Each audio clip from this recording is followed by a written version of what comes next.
नमस्कार दोस्तों, मैं रत्नेश्वर आप सभी का स्टडी 91 में स्वागत करता हूं। और कैसे हैं आप सभी? उम्मीद करता हूं आप सभी स्वस्थ होंगे, जहां भी होंगे मस्त होंगे। दोस्तों आज बहुत ही इंपॉर्टेंट टॉपिक लेके आया हूं आपके सामने, जिससे कि आपके एग्जाम में हर बार एक या दो क्वेश्चन जरूर आता है दोस्तों। और आपके लिए इन व्यक्तियों के बारे में जानना बहुत ही आवश्यक है दोस्तों, बल्कि इसलिए क्योंकि आप दोस्तों पर्यावरण जो है हमारा ईवीएस है दोस्तों, इस बार आपने देखा था कि सीटेट में कहीं से भी क्वेश्चन पूछ ले रहा था दोस्तों। तो इसलिए इन व्यक्तियों का महान मनोवैज्ञानिक हैं, जो महान वैज्ञानिक हैं, जो उनसे आपकी नॉलेज बहुत होनी चाहिए। जैसे सुंदरलाल बहुगुणा के बारे में आपको जहाँ नॉलेज होनी चाहिए, doctor M S Swaminathan, Ravindra Kumar Sinha, Ernest Borlaug, इन सारे व्यक्तियों के बारे में दोस्तों आपकी जानकारी होना बहुत ही आवश्यक है, अति आवश्यक है इन वैज्ञानिकों के बारे में। तो आइए दोस्तों, एक बार सभी लोग वीडियो को ज़्यादा शेयर कर दें और लाइक कर दें, और सभी बच्चों को एक बार फिर से राधे राधे, जय श्री कृष्ण। आइए स्टार्ट करते हैं अपना सेशन दोस्तों।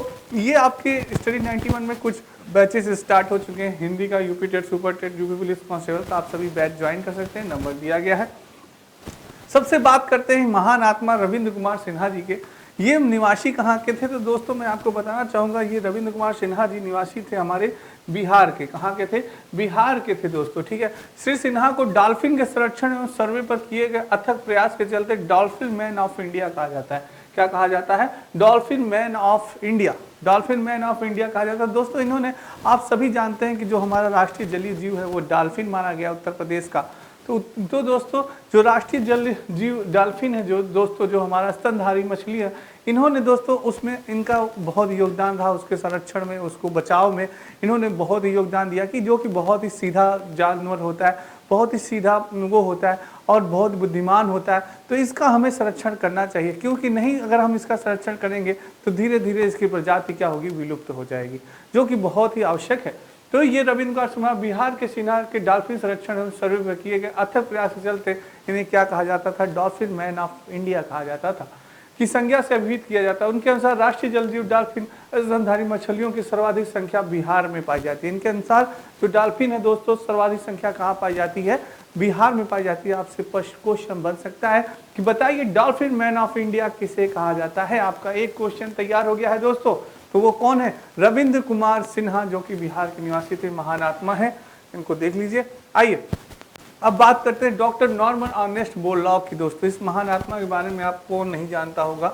हम सभी जानते हैं, ये हरित क्रांति के जो जनक थे दोस्तों, जन्मदाता थे, डॉक्टर बोरलॉग को माना जाता था दोस्तों।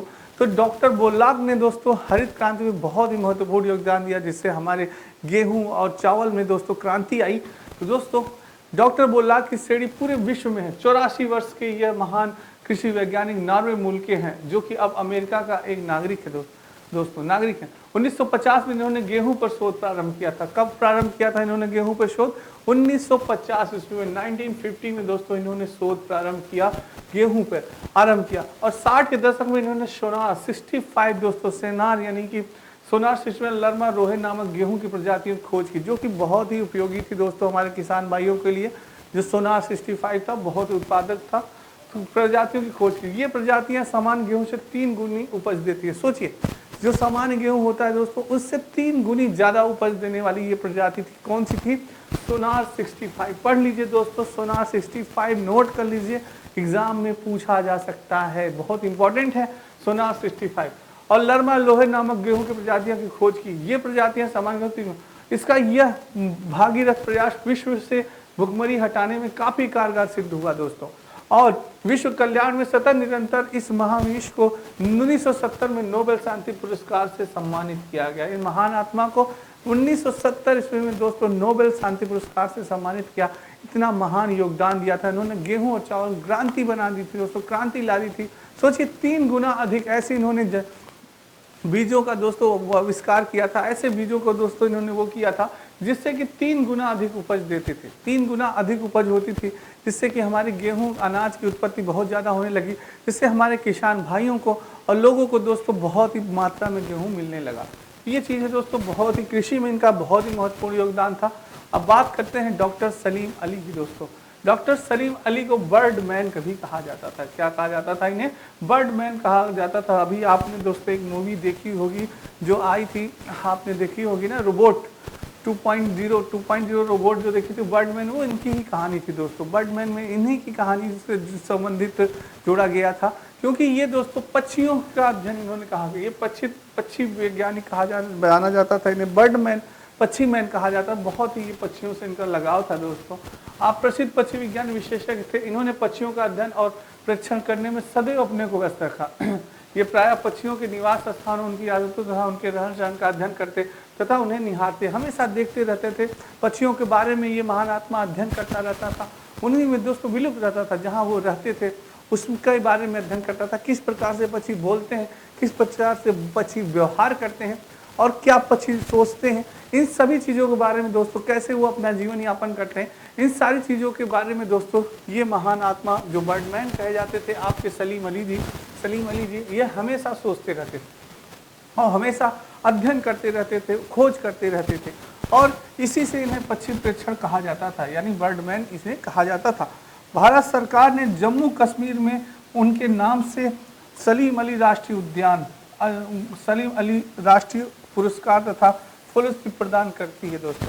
उनके नाम से दोस्तों, इनके नाम से जम्मू कश्मीर में एक सलीम अली राष्ट्रीय उद्यान भी सरकार ने खोल दिया दोस्तों, जिसमें पक्षियों के संरक्षण, पक्षियों के बारे में जानकारियाँ और पक्षियों के रहने की सारी व्यवस्था थी दोस्तों। तो ये चीज़ था दोस्तों, ये महान आत्मा थे जिन्होंने पक्षियों के बारे में अध्ययन किया, किस प्रकार से पक्षियों को बचाया जाए, किस प्रकार से पक्षियों की सुरक्षा की जाए और किस प्रकार से दोस्तों जो हम टावर्स यूज़ कर रहे हैं, मोबाइल से संबंधित जो टावर्स आपने देखा होगा, जो टावर्स यूज़ करते हैं, जो उनसे जो तरंगे निकलती हैं वो कितनी हानिकारक होती हैं पक्षियों के लिए, तो उसके बारे में उन्होंने बताया था। उन्होंने गहन अध्ययन किया था। उसी पे आपके 2.0 बनी है रोबोट, आपने देखा होगा रोबोट का सेकंड पार्ट जो बना है, बहुत ही अच्छी थी। उसमें अक्षय कुमार जी ने इनका रोल किया था, सलीम अली जी का। बहुत अच्छा दोस्तों वो है, देखिएगा अगर समय मिले आपको। और तो इसलिए दोस्तों सलीम अली राष्ट्रीय उद्यान सलीम अली राष्ट्रीय पुरस्कार तथा फेलोशिप इन्हें प्रदान करती हैं। तो ये थी दोस्तों पक्षी वैज्ञानिक थे ये। नेक्स्ट है दोस्तों, ये आपके स्टडी 91 में दोस्तों अपनी हिंदी और वीडियो का नया बैच स्टार्ट हो चुका है। पुस्तकें हैं दोस्तों अपनी हिंदी वीडियो, पेट कॉम्बो, पेट बुक, RO लेखपाल और फ्री डिलीवरी है, आप कहीं भी मंगा सकते हैं। ये नंबर दिया गया है दोस्तों, आप कॉल कर सकते हैं, बेहतर नहीं सबसे बेहतर पड़े। नेक्स्ट बात करते हैं दोस्तों सुंदरलाल बहुगुणा, आप सभी इनके बारे में जानते हैं। सुंदरलाल बहुगुणा दोस्तों यानी कि ये ख्यात प्राप्त पर्यावरणविद जो कि वृक्ष को काटने से बचाने हेतु चिपको आंदोलन, सुंदरलाल बहुगुणा का दोस्तों चिपको आंदोलन से इनका नाम जोड़ा गया दोस्तों। चिपको आंदोलन में इन्होंने बहुत ही महत्वपूर्ण योगदान दिया था, आप सभी जानते हैं इस महान आत्मा को, सुंदरलाल बहुगुणा जी को। तो दोस्तों पर्यावरण जो वृक्षों को काटने से बचाने हेतु चिपको आंदोलन को जन आंदोलन का रूप प्रदान किया। आप टिहरी उत्तरांचल के रहने वाले, कहाँ के दोस्तों, तो ये उत्तरांचल के रहने वाले थे आपके सुंदरलाल बहुगुणा जी रहने वाले थे। और टिहरी बांध के खिलाफ भी इन्होंने ही आंदोलन किया था। टिहरी बांध खिलाफ का आंदोलन और चिपको आंदोलन दोस्तों, जो स्त्रियां थी वृक्षों को काटने नहीं दिया उन्होंने स्त्रियों ने, और वो क्या की, वो वृक्षों से चिपक के खड़ी हो गई कि इन वृक्षों को नहीं हम काटने देंगे, अगर इन वृक्षों को काटना है तो सबसे पहले हमें काटिए, तब इन वृक्षों को काटिए। इसी तरह से टिहरी बांध के खिलाफ भी इन्होंने वो किया कि अगर वहाँ बनेगा बांध तो बहुत ही ज़्यादा, अगर बांध किसी वजह से टूट गया तो जो आसपास के निवासी हैं वहाँ रह रहे हैं तो वो जलमग्न हो जाएंगे। तो इनको इन्होंने उस पर भी रोक लगाने की और उसका भी विरोध किया था। तो सुंदरलाल बहुगुणा जी ने ऐसे कई आंदोलन किए दोस्तों जो कि जनहित में नुकसानदायक होने वाले थे, उसके बचाव के लिए इन्होंने कई आंदोलन किए और इन्होंने कई प्रयास किए दोस्तों। महान आत्मा थे और इसलिए इनकी काफ़ी प्राप्ति मिली दोस्तों इन्हें। अब बात करते हैं पांडुरंग हेगड़े दोस्तों। जो पांडुरंग हेगड़े थे ये भी महान वैज्ञानिक थे, महान आत्मा थे ये भी। पांडुरंग हेगड़े भी अपने कर्नाटक में चिपको आंदोलन, जो पांडुरंग हेगड़े इन्होंने बहुगुणा जी का साथ दिया, चिपको आंदोलन को प्रभावशाली बनाने में महत्वपूर्ण भूमिका निभाई थी। उन्होंने उनका भूमिका निर्वाह किया था दोस्तों। फलस्वरूप वनों का विनाश रुक गया। दक्षिण भारत में भी लोग पर्यावरण विनाश के बारे में जागरूक थे दोस्तों। दक्षिण भारत में दोस्तों चिपको आंदोलन में आपके सुंदरलाल बहुगुणा जोशी के साथ ये कंधे से कंधा मिला के दोस्तों हमेशा लगे रहे और इन्होंने वनों के बचाव के लिए प्रमुख आंदोलन किए, कई आंदोलन किए, कई दोस्तों हमेशा लगे रहे उसी में चिपको आंदोलन में। और इन्होंने दक्षिण भारत में भी लोग पर्यावरण विनाश के बारे में इन्होंने जागरूक किया दोस्तों। ये बहुत ही इन्होंने अच्छा कार्य किया। आप सभी जानते हैं कि हमारे जीवन के लिए वन कितने उपयोगी हैं, हमारे जीवन के लिए वृक्ष कितने उपयोगी हैं दोस्तों। हम सभी उन पर निर्भर हैं, वो हमारे ऊपर निर्भर है, हम उन पर निर्भर हैं। अगर कहीं भी दोस्तों तालमेल गड़बड़ हुआ तो उनका भी विनाश अगर हुआ तो हमारा भी विनाश तय है हमारा विनाश हुआ तो उनका विनाश तय है। तो दोनों चीज़ें हैं दोस्तों, कहीं भी अगर अंतर हुआ तो सारी चीज़ें गड़बड़ हो जाएंगी। तो प्रकृति से दोस्तों हम छेड़छाड़ नहीं कर सकते। तो प्रकृति है तभी प्रगति है दोस्तों, नहीं तो प्रकृति नहीं है तो प्रगति भी संभव नहीं। ये बात याद रखिएगा। नेक्स्ट दोस्तों बात करते हैं डॉक्टर एम.एस. स्वामीनाथन। इस महान आत्मा के बारे में कौन नहीं जानता होगा, बहुत ही महान आत्मा है। स्वामीनाथन जी ने दोस्तों कृषि जगत में इन्होंने फिर से क्रांति लाई। जैसे आप जानते हैं कि भारत में हरित क्रांति के जनक स्वामीनाथन को माना जाता था, डॉक्टर एस.एस. स्वामीनाथन को। और सुप्रसिद्ध कृषि वैज्ञानिक एवं पर्यावरणिक डॉक्टर नाथन ने मैक्सिकन बोनी प्रजाति के गेहूं को भारत में विकसित किया था। कौन सी प्रजाति थी? मैक्सिमन बोनी प्रजाति। दोस्तों याद रखिएगा, पूछा जा सकता है, आपसे प्रश्न बन सकता है कि डॉक्टर स्वामीनाथन ने कौन सी गेहूं की प्रजाति को विकसित किया था। तो मैक्सिमन गेहूं प्रजाति थी दोस्तों, याद रखिएगा। और भारत में विकसित किया, जिससे देश ने अन्न उत्पाद में आत्मनिर्भरता उत्पन्न हुई दोस्तों, जिससे कि क्या हुआ, हम अन्न उत्पादन करने में आत्मनिर्भर हो सके और एक अच्छा स्थान बना सके। आपको राइट लिवलीहुड मैक्सेस तथा पद्म विभूषण से भी कई अंतर्राष्ट्रीय और राष्ट्रीय पुरस्कारों से भी सम्मानित किया गया है। ये महान आत्मा से दोस्तों इन्हें तो जितने सम्मान मिले उतने कम है, क्योंकि इन्होंने बहुत ही दोस्तों कृषि के क्षेत्र में इन्होंने बहुत ही अच्छी क्रांति लाई, जिससे कि हमारे लिए दोस्तों अनाज की कभी कमी नहीं पड़ी, गेहूं की कभी कमी नहीं पड़ी, चावल की कभी कमी नहीं पड़ी। इन्होंने गेहूं और चावल दोनों में दोस्तों प्रयास किया, पर इनको उपलब्धि मिली सबसे ज़्यादा गेहूं में दोस्तों। और इन्होंने दोस्तों कई ऐसी प्रजातियों का निर्माण किया जिससे कि हम गेहूं 4 से 5 गुना अधिक उपजाऊ कर सकते थे, उपज कर सकते थे, जिससे हमारे किसान भाइयों को बहुत लाभ हुआ और सारे देशवासियों को बहुत लाभ हुआ दोस्तों। तो ये बहुत ही महान आत्मा थे, जितने पुरस्कार दिए जाए उतने कम हैं।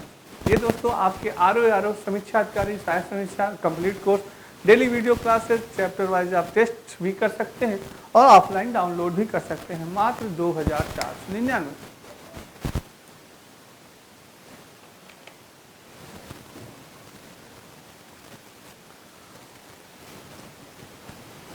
अब बात करते हैं दोस्तों श्री चंडी प्रसाद भट्ट। दोस्तों श्री चंडी प्रसाद भट्ट ने भी अपना बहुत ही महत्वपूर्ण योगदान दिया, किसमें?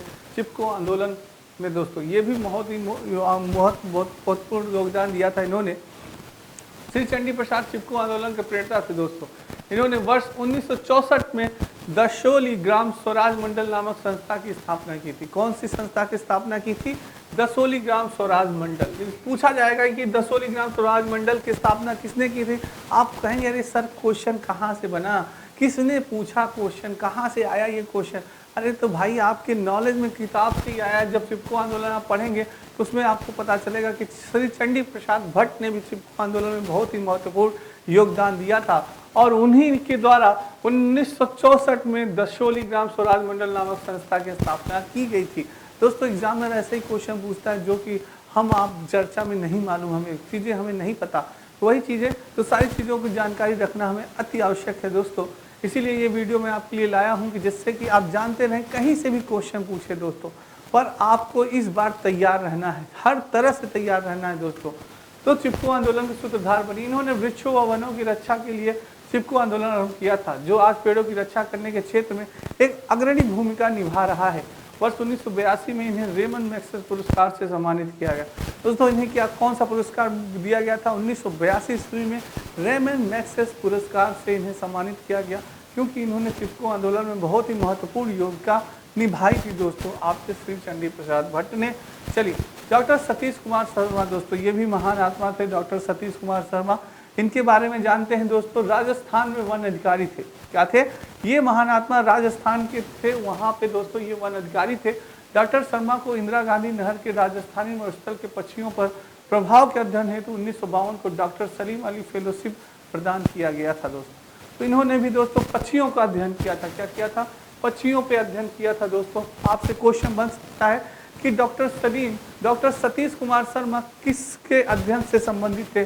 फल यानी कि फलों के अध्ययन से, पुष्पों के अध्ययन से, जानवरों के अध्ययन से या पक्षियों के अध्ययन से? तो आपका आंसर बनेगा कि पक्षियों के अध्ययन पे ये दोस्तों डिपेंड थे, इन्होंने अध्ययन किया था। तो ऐसे आपसे क्वेश्चन पूछा जा सकता है कि आपको जानकारी है कि नहीं कि भाई डॉक्टर सतीश कुमार शर्मा कौन थे? तो ये जानकारी आपको मालूम हो चाहिए कि राजस्थान में वन अधिकारी थे। इंदिरा गांधी नहर के राजस्थानी मरुस्थल के पक्षियों पर प्रभाव के अध्ययन हेतु इन्होंने 1952 में डॉक्टर सलीम अली फेलोशिप प्रदान किया गया था। बहुत महान आत्मा थे, इनके बारे में जानना बहुत जरूरी है। बाबा आमटे, इस महान आत्मा के बारे में आप कौन नहीं जानता होगा। बाबा आमटे के बारे में आप एक प्रख्यात पर्यावरणविद एवं सामाजिक कार्यकर्ता थे दोस्तों। तो नर्मदा बचाओ आंदोलन में इनकी बहुत ही महत्वपूर्ण भूमिका थी दोस्तों। बाबा आमटे जी की बहुत महत्वपूर्ण भूमिका थी और आपकी भूमिका नायकत्व की रही थी तथा सरदार सरोवर बांध स्थल से अनेक लोगों को हटाए जाने के विरुद्ध में आंदोलन के बल दिया था दोस्तों। वहाँ से जो सरोवर था वहाँ से हटाने के लिए लोगों को यानी कि सरकार ने बहुत प्रयास किया, पर इन्होंने वहाँ पे दोस्तों अपना आंदोलन विरुद्ध, उनके विरुद्ध, सरकार के विरुद्ध आंदोलन छेड़ दिया और वो वहाँ पे डटे रहे और दोस्तों सरकार को अंत में वो जिद छोड़नी पड़ी और इनकी जीत हुई थी। तो ये बाबा आमटे दोस्तों बहुत ही नर्मदा बचाओ आंदोलन में भी इन्होंने बहुत महत्वपूर्ण योगदान दिया था। आपसे क्वेश्चन बन सकता है कि नर्मदा बचाओ आंदोलन से संबंधित हैं बाबा आमटे, स्वामीनाथन और दोस्तों बोलाग, और भी कई दो ऑप्शन दे सकते हैं। कौन थे? बाबा आमटे दोस्तों नर्मदा बचाओ आंदोलन से संबंधित थे। इस प्रकार से क्वेश्चन बन सकता है दोस्तों, पूछा जाए तो बेसिक से लेकर हर एक जानकारी हमें होना अति आवश्यक है दोस्तों। इस बार आपने देखा था कि सी टेट हुआ या यूपी टेट या सुपर टेट, दोस्तों क्वेश्चन कहीं से भी उठा के पूछ ले रहा है दोस्तों। तो ईवीएस से कोई भी पार्ट दोस्तों बचे ना, हमें सारी जानकारी होना अति आवश्यक है। बहुत मेहनत से दोस्तों ये बना है मैटर। आइए नेक्स्ट है दोस्तों मेधा पाटेकर के बारे में जानते हैं दोस्तों। एक जानी मानी पर्यावरण एवं सामाजिक कार्यकर्ता जिन्होंने नर्मदा बचाओ आंदोलन, दोस्तों नर्मदा बचाओ आंदोलन में इनका भी बहुत ही महत्वपूर्ण योगदान था। बागडोर इन्होंने संभाली थी। इन्होंने नर्मदा घाटी परियोजना द्वारा विस्थापित लोगों की समस्याओं एवं सामने रखने में एक अहम भूमिका निभाई थी। जो दोस्तों नर्मदा घाटी परियोजना थी दोस्तों, उसमें जो भी समस्या थी वो वहाँ के लोगों की समस्याओं को इन्होंने सामने रखा कि लोगों को ये दिक्कत हो रही है, ये समस्या हो रही है, और लोगों भारत सरकार तक उनकी बातों को इन्होंने पहुँचाया। इनके माध्यम से भारत सरकार तक इनकी बातों तक पहुँचाया गया, लोगों की बातों को। तो इनका बहुत ही महत्वपूर्ण योगदान था मेधा पाटेकर का नर्मदा बचाओ आंदोलन में भी दोस्तों। ठीक है, नेक्स्ट बात करते हैं अनिल अग्रवाल की दोस्तों। मशहूर पर्यावरण जो प्रदूषण एवं पर्यावरण अभियान के खिलाफ जंग के लिए जाने जाते हैं दोस्तों। इन्होंने प्रदूषण के खिलाफ दोस्तों जंग छेड़ी थी। बहुत महान आत्मा थे। आप सभी जानते हैं कि प्रदूषण हमारे लिए कितना हानिकारक होता है दोस्तों, चाहे वो मृदा प्रदूषण हो, चाहे वायु प्रदूषण हो, चाहे दोस्तों जल प्रदूषण हो। तो इन्होंने क्या किया, जंग की थी। वे पर्यावरण समस्याओं के प्रति समर्पित पत्रिका डाउन टू अर्थ, क्या दोस्तों, डाउन टू अर्थ के संस्थापक या संपादक थे। आपसे पूछा जा सकता है कि डाउन टू अर्थ के संस्थापक कौन थे, तो वो थे अनिल अग्रवाल दोस्तों। याद रखिएगा, क्वेश्चन पूछा जा सकता है। अनिल अग्रवाल किससे संबंधित थे? प्रदूषण से संबंधित थे। उन्होंने पर्यावरणीय अभियान के खिलाफ जंग के लिए जाने जाते हैं। प्रदूषण के खिलाफ दोस्तों उन्होंने जंग छेड़ी थी, ये चीज़ है, याद रखिएगा। उन्होंने अपनी संस्था centre for science and environment को बुलंदी तक पहुंचाया था दोस्तों। कौन सी संस्था थी उनकी? Centre for science and environment दोस्तों। पूछा जा सकता है कि यह centre for science and environment किसकी संस्था है? आप बता सकते हैं सर, अनिल अग्रवाल की थी। किसकी थी? अनिल अग्रवाल। अनिल अग्रवाल किससे संबंधित थे? प्रदूषण से संबंधित थे। इन्होंने प्रदूषण के खिलाफ मोर्चा खोला था, प्रदूषण के खिलाफ इन्होंने अपना दोस्तों आंदोलन किए। ये बहुत ही महत्वपूर्ण है, ठीक है, याद रखिएगा। राजेंद्र सिंह दोस्तों, ये भी दोस्तों महान प्रसिद्ध पर्यावरण श्री राजेंद्र सिंह को जल पुरुष उपमान से जाना दोस्तों। आपसे पूछा जा सकता है कि जल पुरुष के उपनाम से किसे जाना जाता था, तो जानिएगा ये महान पुरुष है दोस्तों, राजेंद्र सिंह जी हैं। इनको जल पुरुष कहा जाता था। राजेंद्र सिंह को क्या कहा जाता था? जल पुरुष के उपनाम से भी जाना जाता था। ये तरुण भारत संघ नामक एक गैर सरकारी संगठन के क्या थे दोस्तों? चेयरमैन थे। वर्ष 2001 में इन्होंने रेमन मैग्सेसे पुरस्कार प्राप्त किया। कौन सा पुरस्कार प्राप्त हुआ था इन्हें? रेमन मैग्सेसे पुरस्कार दोस्तों 2001 में इन्होंने को प्राप्ति हुई थी। और वर्ष 2015 में इन्हें स्टॉकहोम वाटर प्राइज से भी सम्मानित किया गया था, यानी कि स्टॉकहोम वाटर प्राइज से भी सम्मानित किया था। राजेंद्र सिंह इस प्रतिष्ठित पुरस्कार के पाने वाले 5वें भारतीय थे। कौन से थे? 5वें भारतीय थे। इनके पूर्व यह पुरस्कार माधव आत्माराम जी ने चिताले वर्ष 1993 में, सुनीता नारायण जी ने वर्ष 2005 में, असित के विश्वास वर्ष ने 2006 में तथा डॉक्टर बिंदेश्वर पाठक वर्ष 2009 को दिया गया था।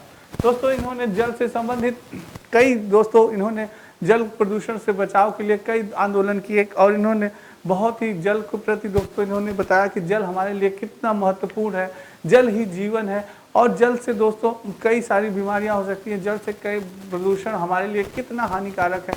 इन्होंने जल के प्रति लोगों को जागरूक किया दोस्तों कि जल हमारे लिए कितना महत्वपूर्ण है, इसलिए इन्हें जल पुरुष कहा जाता था दोस्तों। तो याद रखिएगा कि जल पुरुष यानी कि किसे कहा जाता है, राजेंद्र सिंह जो के महत्वपूर्ण योगदान है जल के प्रति। तो याद रखिएगा दोस्तों, ये क्वेश्चन आपसे बन सकता है। दोस्तों वीडियो ग्राम विकास अधिकारी का नया बैच प्रारंभ दोस्तों, आप सभी ज्वाइन कर सकते हैं। ये आपका दोस्तों वीडियो ग्राम अधिकारी का। तो दोस्तों आपने देखा कि ये हमारे लिए बहुत इंपॉर्टेंट थे, सारे महान आत्माएं बहुत ही ज़्यादा इंपॉर्टेंट थे जो कि हमारे एग्जाम में आ सकती हैं दोस्तों, जिनसे कि प्रश्न बन सकते हैं।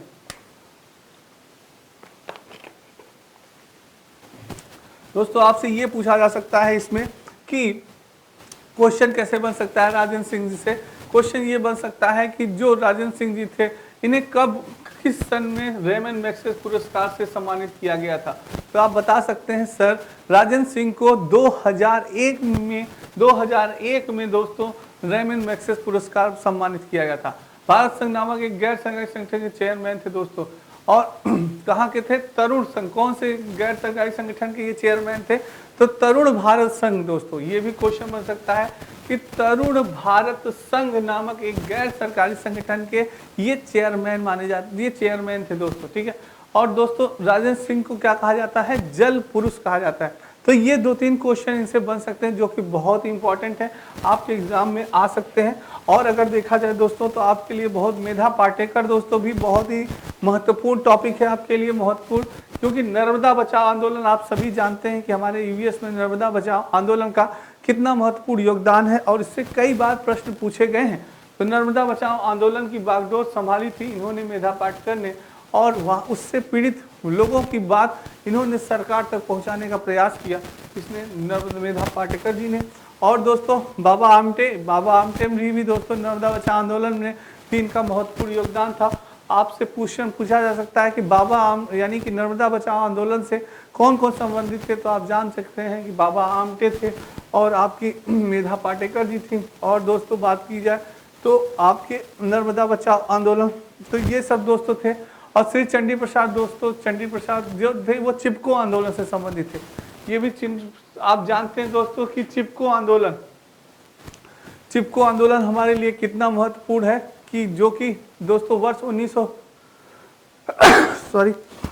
1964 में दसोली ग्राम स्वराज मंडल नामक संस्था की स्थापना किया गया था। दोस्तों चिपको आंदोलन भी हमारे लिए बहुत इंपॉर्टेंट है, आपको ये भी जानना आवश्यक है कि चिपको आंदोलन से कौन कौन संबंधित थे। तो देखिए चंडी प्रसाद भट्ट जी थे, और दोस्तों बात की जाए तो चिपको आंदोलन से चंडी प्रसाद भट्ट थे, और आपके थे दोस्तों ये पांडुरंग हेगड़े दोस्तों, चंडी प्रसाद भट्ट, पांडुरंग हेगड़े, ये भी चिपको आंदोलन के में बहुत इन्होंने महत्वपूर्ण योगदान दिया था दोस्तों। और बात की जाए किसकी, तो सुंदरलाल बहुगुणा, आप जानते ही हैं सुंदरलाल बहुगुणा भी चिपको आंदोलन दोस्तों। तो चिपको आंदोलन और नर्मदा बचाओ आंदोलन हमारे लिए बहुत ही इंपॉर्टेंट है दोस्तों, क्योंकि इससे हमारे एग्जाम में कई बार प्रश्न पूछे जाते हैं। तो दोस्तों सारी चीज़ें थी, वृक्षों को बचाव के लिए, वृक्षों को काटने से रोकने हेतु ही चिपको आंदोलन हुआ था दोस्तों, जिससे कि आप जानते हैं कि वृक्षों को काटने से कितनी हानियाँ होती हैं। तो इन महान प्राणियों ने योगदान दिया था।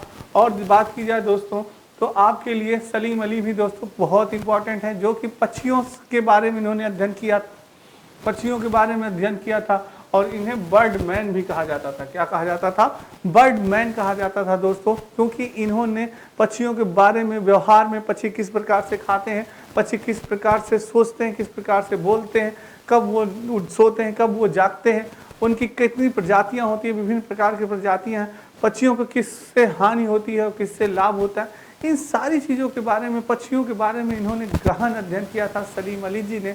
बहुत इंपॉर्टेंट है दोस्तों, ये भी आपके एग्जाम में प्रश्न इनसे भी बन सकता है। और बाकी कृषि के क्षेत्र में आपको मालूम ही है, रविंद्र कुमार सिन्हा, बिहार सिन्हा, इन्हें डॉल्फिन मैन ऑफ इंडिया कहा जाता था। रविंद्र कुमार सिन्हा से भी क्वेश्चन बन सकता है दोस्तों, क्योंकि अभी तक ये क्वेश्चन पूछा गया है कि राष्ट्रीय जल जीव कौन है, तो हमारा राष्ट्रीय जल जीव डॉल्फिन है। कई बार यूपी टेट में आया है, कई बार सुपर टेट में भी आया है दोस्तों ये क्वेश्चन। पर अब आपसे पूछा जा सकता है कि डॉल्फिन मैन ऑफ इंडिया किसे कहते हैं, इस प्रकार से आपसे प्रश्न बन सकता है कि बताइए डॉल्फिन मैन ऑफ इंडिया किसे कहते हैं। तो आप याद रखिएगा कि डॉल्फिन मैन ऑफ इंडिया कहा जाता है रविंद्र कुमार सिन्हा जी को। महान आत्मा है दोस्तों। इन्होंने दोस्तों कहाँ के निवासी थे ये भी पूछा जा सकता है, तो ये बिहार के निवासी थे। तो ये आपके लिए महत्वपूर्ण जानकारियां हैं दोस्तों। और बोरलाग आप जानते हैं, नानाश्री बोरलाग, इन्होंने हरित क्रांति में दोस्तों बहुत ही महत्वपूर्ण योगदान आपको निभाया था। इन्होंने हरित क्रांति दोस्तों सबसे ज़्यादा हरित क्रांति दोस्तों में निभाया था। और कृषि में इन्होंने गेहूं के शोध किया था। किस पे किया था? गेहूं पर शोध किया था दोस्तों। और 60 के दशक में इन्होंने कौन सा सोनार 65 दोस्तों लाया था, जो कि दोस्तों अन्य प्रजाति से 4 गुना अधिक उपजाऊ था। तो ये महान दोस्तों आपके कुछ वैज्ञानिक थे जिनका कि कृषि के क्षेत्र में और पर्यावरण के क्षेत्र में बहुत ही महत्वपूर्ण योगदान था। तो इनके बारे में आपने पढ़ा दोस्तों, जो कि महान वैज्ञानिक थे। दोस्तों ये आपके नितिन सर के द्वारा अपनी हिंदी ये फ्री डिलीवरी पुस्तकें हैं दोस्तों, ये फ्री डिलीवरी पुस्तकें हैं। तो दोस्तों आज की क्लास आपको कैसी लगी कमेंट बॉक्स में कमेंट जरूर करिएगा।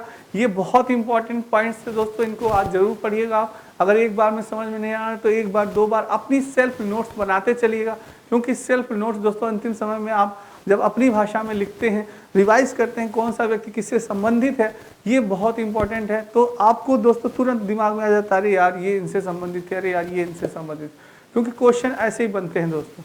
तो आज के लिए इतना ही, कल फिर मिलेंगे महत्वपूर्ण टॉपिक के साथ। तब तक सभी बच्चों को राधे राधे, जय श्री कृष्ण दोस्तों और जय हिंद दोस्तों। एक बार लाइक और शेयर जरूर कर दीजिएगा सारे बच्चे।